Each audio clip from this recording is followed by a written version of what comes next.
Police constable Devidas पळसे व चालक police constable कडभणे असे अरोळे वस्ती करमाळा रोड नाईट पेट्रोलिंग करीत असताना करमाळा रोडने 1 मीटर मोटारसायकल स्वार रस्त्याने येत असताना दिसला।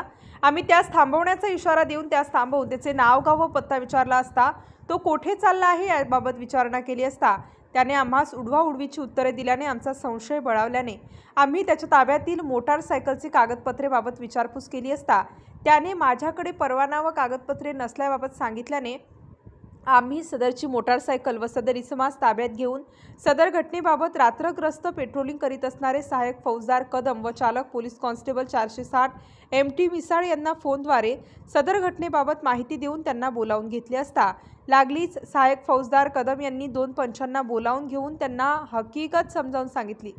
सहाय्यक फौजदार कदम यांनी पंचासमक्त सदर इसमास विश्वासात घेऊन त्याला विचारपूस केली असता त्याने त्याचे नाव गौतम संजय पवार वय 20 वर्ष असे सांगितले। त्यास त्याची ताब्यात असलेली मोटारसायकलचे मालकी हक्काबाबत विचारपूस केली असता त्याने समाधानकारक उत्तरे दिली नाहीत। त्यावेळी आमची खात्री झाली की सदर मोटारसायकल सदर इसमाने लबाडीने मिळवलेली आहे।